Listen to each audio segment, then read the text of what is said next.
share with us some of the thoughts expressed in the book about you come out right out on the first page of the book, perhaps the first sentence of the book, and you're controversial from the first sentence.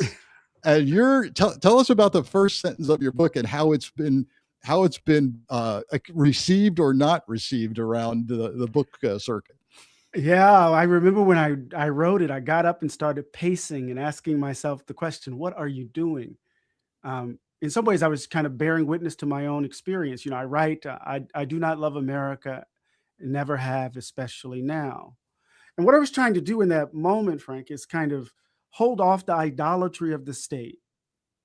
There's so many people who will love the abstraction. I don't love abstractions. I love people close to the ground, right? People can wrap their hatreds in the flag. Oftentimes, growing up in Mississippi, Frank, hearing a kind of robust patriotism, it sounded to my ear like a rebel yell. It was immediately a kind of a call for a kind of alertness. Because growing up in Mississippi, I tell this story in the book. My dad was the second African-American hired in the post office in Pascagoula, Mississippi, the home of Trent Lott and some others. And we lived in Moss Point, the black side, a predominantly black city or town. And he moved us to the other side of town, and I was playing with my Tonka truck and with my new white friend. And I imagined him red-haired and green-eyed or blonde-haired and blue-eyed. And his dad came out and said, "Stop playing with that N-word." And I had to grab my truck and go inside. So the country or America, or that man, or Mississippi told me what he thought of me. And then I had to go inside, and my parents had to get to work to teach me not to believe it. Welcome to the neighborhood.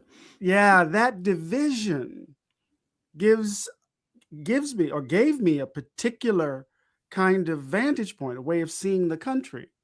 And when we say the Black experience, we're talking about the American experience. It's a point of entry to who we are. And part of what I argue in the book is that, Du Bois, who wrote in The Souls of Black Folk in 1903, that African Americans suffer a kind of double consciousness. We see ourselves through the eyes of those who despise us. And I said that I write in the book that double consciousness is actually a consequence of the double consciousness of the nation. Yeah. That America has a divided soul.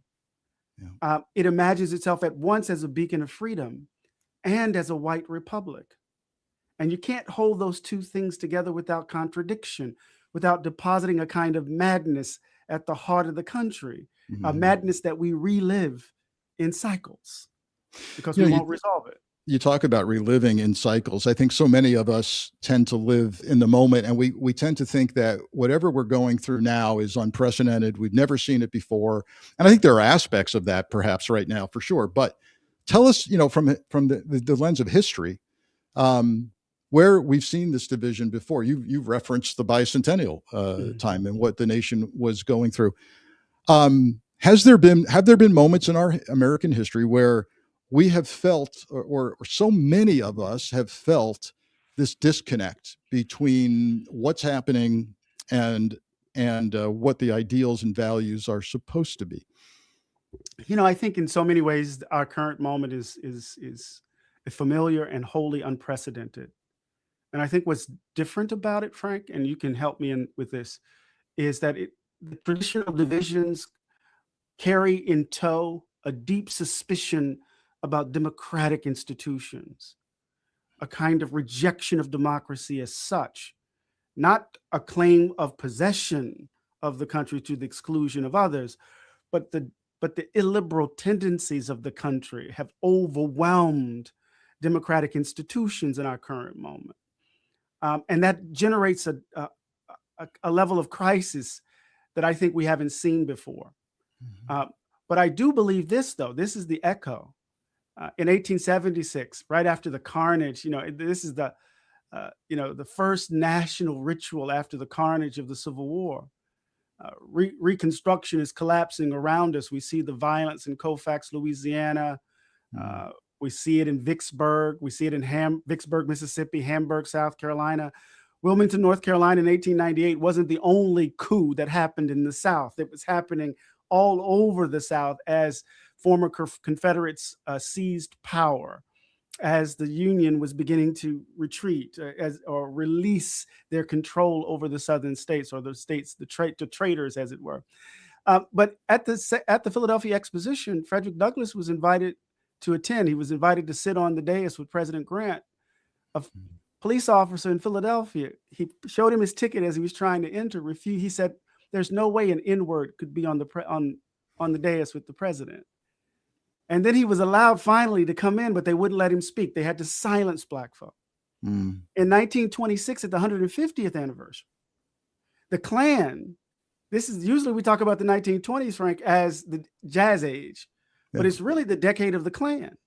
The Klan was approved initially to hold its annual convention on the grounds of the Philadelphia Exposition.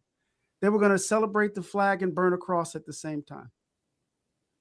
And, I can go on and on about this, how this double consciousness manifested itself in the ways in which we told or had to tell our story. And it involved in part disappearing the ugliness that make us who we are. Right. Denying the blue note at the heart of the country, as it were. People who thought that electing our first Black president was somehow going to be not a panacea, but rather so many were patting ourselves on our back going, see, we did that. We made that happen. See how good we are. And I can tell you from my law enforcement experience, I was in the FBI when that happened. And I can tell you, or my Secret Service colleagues will tell you the same thing. There was an unprecedented number of threats against the president. It was also the birth of many of the domestic militia groups that we look at, including the Oath Keepers. I'm absolutely convinced that the Oath Keepers came to be because of Barack Obama and their perception that the world was about to end with a Black president. Where do you see us in terms of that? Are we capable of moving forward from the racial division?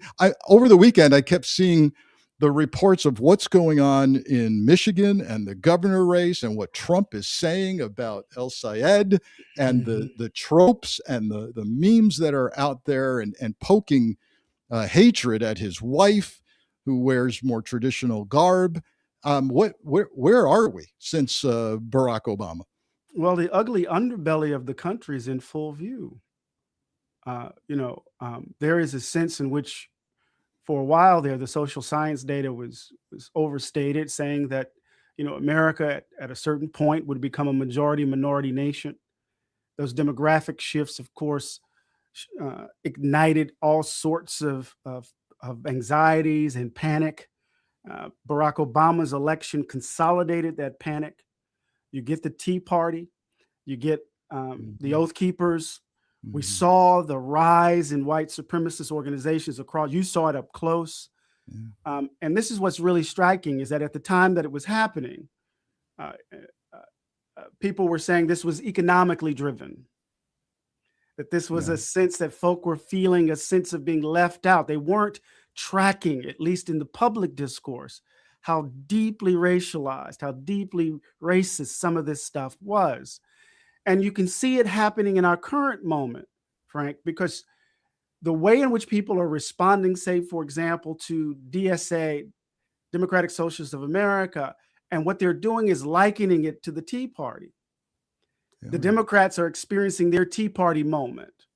But when they make that move, they only read it in terms of economic alienation. They don't see or read the grievance, the hatreds that really animated the morphing of the Tea Party into MAGA. So they disappear that part and only talk about, right, how these radical fringes are driven by populism, as opposed to the populism of the right being driven by hatreds and the like, and the populism of the left being whatever it is, right? So it's part of this disremembering, right, that allows for this stuff to continue to percolate and overdetermine our politics, because we won't tell ourselves the truth. You're spot on.